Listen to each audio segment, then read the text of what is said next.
Hello students, आज आपकी principles of management की सेकंड क्लास है।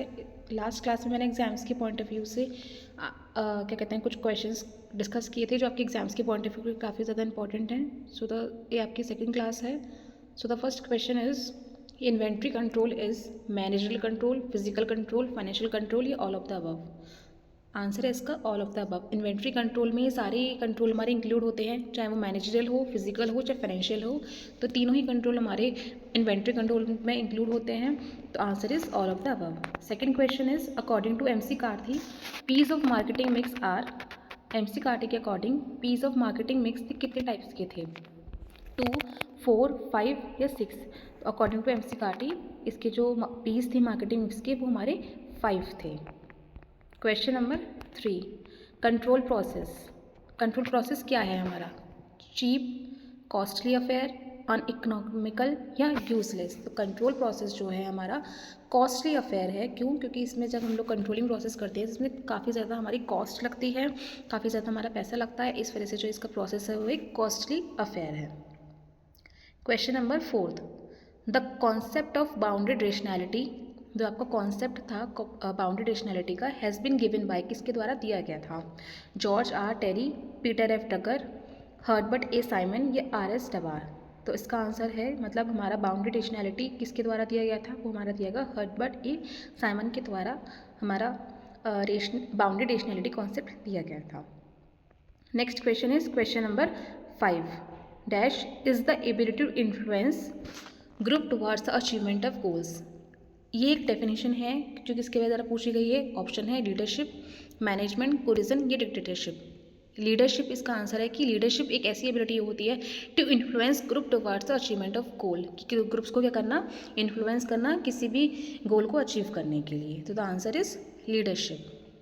क्वेश्चन नंबर 6, क्वेश्चन नंबर 6 है आपका the main focus of top level management is on. आपका टॉप लेवल मैनेजमेंट का फोकस किस चीज़ पर होता है? डे टू डे ऑपरेशंस पे, tactical decision making, short term goals या ओवरऑल ऑर्गेनाइजेशनल स्ट्रेटेजी? तो जो मेन फोकस होता है टॉप लेवल मैनेजमेंट का किस पे होता है? जो हमारे डे टू डे ऑपरेशंस होते हैं उसके ऊपर हमारा मेन फोकस होता है। किसका? टॉप लेवल मैनेजमेंट का। Next question is question number 7, the failure of coordination in an organisation can lead to. Option A enhanced productivity, clear communication, duplication efforts या इफेक्टिव डेलीगेशन। क्वेश्चन पूछ रहा है हमारा किसी भी ऑर्गेनाइजेशन में अगर कोऑर्डिनेशन फेल होता है उसका रीज़न क्या होता है? तो इस 4 ऑप्शंस में 3 ऑप्शंस हमारे पॉजिटिव है, लेकिन एक ऑप्शन है हमारा जो कि है डुप्लीकेशन एफर्ट्स, वो हर तरीके से हमारा नेगेटिव है। इसी के अकॉर्डिंग, किसके अकॉर्डिंग? डुप्लीकेशन ऑफ एफर्ट्स के अकॉर्डिंग ही, इसके वजह से ही हमारा जो कोऑर्डिनेशन है ऑर्गेनाइजेशन में वो क्या होता है? फेल होता है। तो the answer is duplication of efforts. Next question is question number 8, the process of coordination become particularly important because. जो प्रोसेस है कोऑर्डिनेशन का किस वजह से इंपॉर्टेंट है, किस रीज़न से इंपॉर्टेंट है? पर्टिकुलरली रीज़न क्या है, किस वजह से वो इंपॉर्टेंट है? Option is helps in cost cutting, reduces employ turnover, enhance efficiency, D simplifies decision making. तो इसका आंसर क्या है? Enhance efficiency. Question number 9, staffing and management primarily involves. जो हमारी स्टाफिंग है मतलब मैनेजमेंट स्टाफिंग है वो प्राइमरली किस चीज़ पर इन्वॉल्व होती है? First option A allocating resources to projects, B recruiting, selecting and planning employee, C creating financial budgets, D designing organizational structure. So the answer is recruiting, selecting and planning employee. Question क्या है हमारा? Staffing and management primary involve, मतलब किस चीज़ में हमारी जो staffing है वो प्राइमरली इन्वॉल्व होती है। तो the answer is recruiting, selecting and planning employ. Staffing का मीन्स क्या होता है? किसी भी राइट पर्सन को राइट प्लेस पे राइट टाइम पे उसको क्या करना है? रिक्रूट करना, उसको जॉब प्रोवाइड करना है। ठीक है, तो answer is recruiting, selecting and planning employ. Question number 10, which type of leadership style involve making all decisions with output from subordinates? Option is democratic, autocratic, laissez faire या फिर transformational. Answer is autocratic. Autocratic ये आप लोगों की 3 तरीके की styles होती हैं, ऑटोक्रेटिक, डेमोक्रेटिक और lazy very.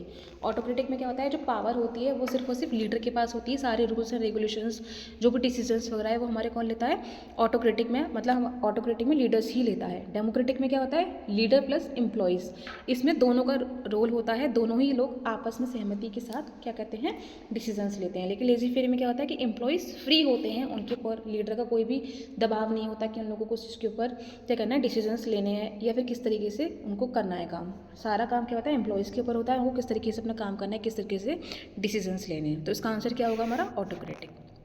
Next question is question number 11। The idea that employees are lazy and dislike work is associated with theory X, theory Y, Maslow's की थ्योरी, हर्ट्ज़बर्ग की थ्योरी। तो आंसर इज थ्योरी एक्स। ये हमारी दो theory थी, theory X and theory Y. Theory X में हमारा जो एम्प्लॉय है वो डिससेटिस्फाई होता है अपने काम से, और थ्योरी वाई थी सेटिस्फेक्शन उसमें प्रोवाइड होती है। तो डिसलाइक कौन करता है अपने काम को, लेजी कौन होता है, थ्योरी एक्स होती है। मतलब थ्योरी एक्स में जो बंदा हो रहा है वो हमारा काम को पसंद नहीं करता, उसमें थोड़ा लेजी होता है। तो answer is theory X. Question number 12। The Hawthorne studies conducted by Elton Mayo emphasise the importance of, जो आपकी एक स्टडी थी हॉथोर्न की स्टडीज़, वो किसके द्वारा दी गई थी, पहली बात तो एल्टन मायो के द्वारा दी गई थी। अब वो क्या बताती है कि hierarchical structure, scientific management, employ motivation and satisfaction या सेंट्रलाइज्ड डिसीजन मेकिंग। तो हॉथोर्न स्टडीज़ क्या करती है हमारी, मतलब जो क्या इंपॉर्टेंस है उसकी, कि वो क्या करती है, employ motivation and satisfaction. Okay, next question is, जो आप लोगों की टू फैक्टर थ्योरी है वो किसके द्वारा इंट्रोड्यूस की गई है। Two factor theory was introduced Frederick Herzberg, Abraham Maslow, Douglas McGregor या फिर क्लेटन एल्डरवर। तो आंसर है इसका फ्रेडरिक हर्ट्ज़बर्ग के द्वारा जो आपकी टू फैक्टर थ्योरी है वो इंट्रोड्यूस की गई है। Question number 14। Which of the following is not an advantage of line organisation. इन चार ऑप्शंस में से ऐसा कौन सा पॉइंट है जो हमारे लाइन ऑर्गेनाइजेशन का एडवांटेज नहीं है। Option A discipline, B simplicity, C division of control या डी फ्लेक्सिबिलिटी। तो आंसर है हमारा फ्लेक्सिबिलिटी। Question number 15।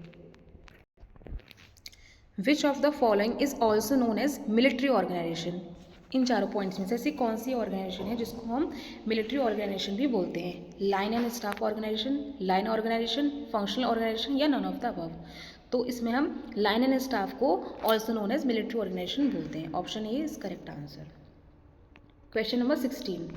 डिपार्टमेंटेशन मीन्स क्या है। Development of employees, development of executives, collection of finance या ग्रुपिंग ऑफ एक्टिविटीज़। तो आंसर है departmentation means grouping of activities. Question number 17। Authority and responsibility are क्या है, सप्लीमेंट्री, कॉम्प्लीमेंट्री, कॉन्ट्रडिक्टी या none of these. तो authority and responsibilities are complementary to each other. Okay, important question है ये आप लोगों का। Question number 18। Authority originate from, हमारी जो अथॉरिटी है वो कहाँ से ओरिजिनेट होती है, टॉप लेवल से, लोअर लेवल से, मिडिल लेवल से या एट ऑल लेवल्स। तो अथॉरिटी हमेशा याद रखिएगा हमारी टॉप लेवल से होती है। अथॉरिटी हमारी जो होती है टॉप लेवल से होती है, मतलब जो भी हमारी डिसीजंस वगैरह हम लोगों के दिए जाएंगे, मतलब जो भी डिसीजंस वगैरह लिए जाते हैं वो सारी हमारी अथॉरिटी के द्वारा दिए जाते हैं, और अथॉरिटी हमारी कौन से लेवल पे होती है, वो हमारे टॉप लेवल पे होती है। Next question is question number 19। Responsibilities flows from, जो आपकी रेस्पॉन्सिबिलिटी वो किस तरीके से फ्लो करती है, सबॉर्डिनेट से सुपीरियर की तरफ जाती है, सुपीरियर से subordinate, both A and B या नन ऑफ द अबव। तो ये जो हमारी रिस्पॉन्सिबिलिटी है वो किस तरीके से फ्लो करती है, सुपीरियर से सबॉर्डिनेट की तरफ जाती है। ऊपर बैठा हुआ बंदा नीचे वाले बैठे बंदे को क्या करता है, रिस्पॉन्सिबिलिटी देता है, उसको काम देता है। ओके, तो उसकी जो रिस्पॉन्सिबिलिटी किस तरह से फ्लो करती है, superior to subordinate. Question number 20। In MBO programme file diagnosis come under which step. MBO programme file में आपका जो डायग्नोसिस है वो हमारा कौन से स्टेप में आता है, last step, first step, second step या थर्ड स्टेप। तो ये हमारा थर्ड स्टेप में आता है। Okay, next question is most important question. The concept of MBO was given by, जो आपका कॉन्सेप्ट था एमबीओ का वो किसके द्वारा दिया गया था, Corey Davis, Gary Johns, Peter F Wallet या फिर पीटर एफ टकर। तो इसका आप आंसर याद रखिएगा, जो हमारा कॉन्सेप्ट है एमबीओ का किसके द्वारा दिया गया था, पीटर एफ टकर के द्वारा दिया गया था। और एमबीओ की फुल फॉर्म क्या है, मैनेजमेंट बाय ऑब्जेक्टिव्स। ठीक है, next question is a plan is a trap to capture the future, this statement is given by, ये क्या आपकी स्टेटमेंट है कि a plan is a trap to capture the future, ये किसके द्वारा दी गई है, हेनरी, न्यूमैन, एलन या टेरी। तो आंसर है इसका एलन के द्वारा जो आपकी स्टेटमेंट है वो दी गई थी। इससे पहले वाले सेट में भी एक स्टेटमेंट आया था जो मैंने आप लोगों से पूछा था, तो आपके एग्जाम में छोटे छोटे स्टेटमेंट है जो आप लोगों से पूछ सकते हैं कि ये किसके द्वारा दिए गए थे, तो एक बार इसको पढ़ के जाइएगा अपने एमसीक्यूज के पोर्शन से। Question number 23, according to Mintzberg managerial roles are, Mintzberg के मैनेजर रोल्स के अकॉर्डिंग कितने हमारे इसके रोल्स थे, 10, 4, 5 और 6। इसमें जितने रूल्स मैंने आप लोगों को पढ़ाए थे वो थे 10 रूल्स जो थे किसके अकॉर्डिंग थे, मिन्सबर्ग मैनेजरल थे। Okay, next question is question number 24, system thought of management is, ये जो आपका सिस्टम थॉट है मैनेजमेंट का वो कैसा है, मॉडर्न है, ट्रेडिशनल है, ऑब्सोल्यूट है, नन ऑफ दीज है। तो जो सिस्टम है मैनेजमेंट का वो आपका मॉडर्न है। Okay, next question is question number 25, the theory of bureaucracy was given by, जो थ्योरी थी आपकी ब्यूरोक्रेसी वो किसके द्वारा दी गई थी, Oliver Sheldon, Charlie and max weber. तो आंसर इज मैक्स वेबर के द्वारा जो आपकी थ्योरी थी ब्यूरोक्रेसी की वो दी गई थी। क्वेश्चन बहुत ज़्यादा इंपॉर्टेंट है, हर बार पूछ लेते हैं ये लोग कि आप लोगों की जो थ्योरी थी ब्यूरोक्रेसी की जो थ्योरी थी वो किसके द्वारा दी गई थी, वो हमारी मैक्स वेबर के द्वारा दी गई थी।